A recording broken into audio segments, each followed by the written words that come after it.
আমরা রমজানের একটি সংক্ষিপ্ত রুটিন আপনাদের সামনে তুলে ধরতে চাই, যেটির মধ্যে অন্য জরুরি কাজও আসবে। উঠবে, সাহারিতে রান্না করবে, রান্না করে খাবে, যেটা আমাদের আগে গ্রামে দেখা যেত। এখন অনেকটাই দেখা যাচ্ছে যে সাহারি আমরা অনেকেই করতেই ইচ্ছুক না, উঠতেও ইচ্ছুক না, উঠে রান্না করতে ইচ্ছুক না। সাহারিতে উঠার অভ্যাস করতে হবে, সাহারিকে কালচার বানাতে হবে এবং সাহারিতে খেতে হবে রাসূল সাল্লাল্লাহু আলাইহি ওয়াসাল্লামের সুন্নাহ। পরের কথা হচ্ছে, সাহারির পরে ফজরের সালাতের পরে ঘুমানোর যে বদ অভ্যাস আমরা সবাই রপ্ত করে ফেলেছি, এই বদ অভ্যাস থাকলে রমজান মাসকে ভালোভাবে কাজে লাগানো যাবে না, খুব উপকারীভাবে আপনি কাজে লাগাতে পারবেন না। কেননা সব বরকত সকালে থাকে। একদিন সকালকে কাজে লাগিয়ে দেখেন কি পরিমাণ সময়কে আপনি কাজে লাগাতে পারছেন, কত কাজ আপনি সারাদিনে করতে পারছেন, কত কি আপনি শিখতে পারছেন। একদিন করে দেখেন। আপনি সকালে ঘুমাবেন না তা না, সূর্য ওঠার পরপরই ঘুমিয়ে যান। সূর্য খুব দ্রুতই উঠে, ফজরের সালাতের পর হয়তো সর্বোচ্চ 1 ঘন্টা পরে সূর্য উঠে যায়। 40-45 1 ঘন্টা 100 ঘন্টার মধ্যে সূর্য উঠে যায়। সূর্য উঠা পর্যন্ত অপেক্ষা করার পর আপনি রেস্ট নিতে পারেন।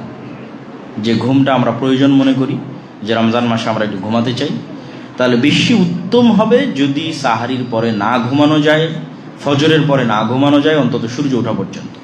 তারপরে যদি হালকা রেস্ট নেওয়া যায়, এটা একটা সময়। এই সময়টাকে কাজে লাগালে আপনি পুরো রমজানকে শতভাগ কাজে লাগাতে পারবেন।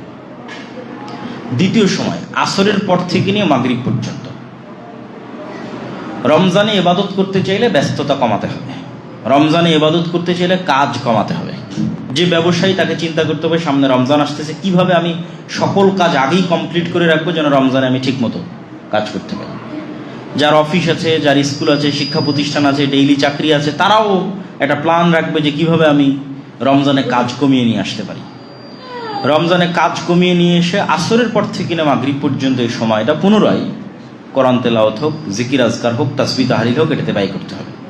কেন আপনি ফজরের পর থেকে নিয়ে সূর্য ওঠা পর্যন্ত যদি একই জায়গায় বসে থেকে জিকির আজকার, তাসবিহ তাহলিল, কোরআন তেলাওয়াত, কোরআন শিখায় ব্যয় করেন এবং ওই সেম জায়গায় সূর্য ওঠার পর যদি আপনি 2 রাকাত সালাত আদায় করে উঠে আসেন, তাহলে আপনি কবুল হজের সমান নেকি পাবেন।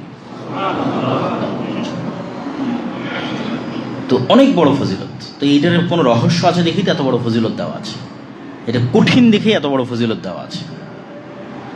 ফজিলতের পিছনে অবশ্যই যেগুলোতে বেশি ফজিলত দেওয়া আছে সেগুলো এত সহজ নয়। মানুষের জন্য কঠিন দেখেই ফজিলত দেওয়া আছে, উপকারী দেখেই উৎসাহিত করা আছে।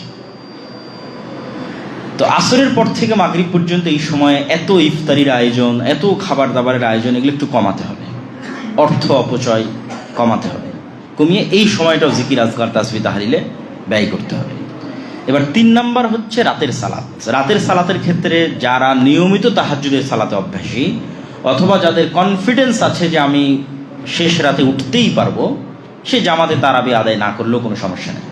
বরং তার জন্য এটাই উত্তম যে সে শেষ রাতে উঠে একা একই লম্বা তেলাওয়াতের মাধ্যমে, লম্বা সালাতের মাধ্যমে তাহাজ্জুদের সালাত আদায় করবে এবং তারপরে তাহাজ্জুদ শেষে বেতের শেষে সে সাহারি করবে। আর যদি কারো ক্ষেত্রে মনে হয় যে না, তার শেষ রাতে উঠার অভ্যাস নাই, উঠতে পারবে না, তাহলে তার জন্য জামাতের সাথে তারাবির সালাত আদায় করার যে প্রচলন আমাদের দেশে আছে, এটা কোনো সমস্যা নেই। বরং অংশগ্রহণ করাই ভালো, যাতে অন্তত সে রাতের সালাত আদায়কারীদের মধ্যে তার নাম অন্তর্ভুক্ত হয়। এই জন্য যারা পারবে না শেষ রাতে উঠতে, তাদের জন্য জামাতের সাথে তারাবির সালাত আদায় করে নেওয়াই উচিত, যাতে সে রাতের যে সালাত, সেই সালাত আদায়ের হকদার হয়। যেটার ফজিলত আমরা বললাম যে কেউ যদি রমজান মাসে রাতের সালাত আদায় করে, তাহলে তারও অতীতের সকল গুনাহ ক্ষমা হয়ে যাবে।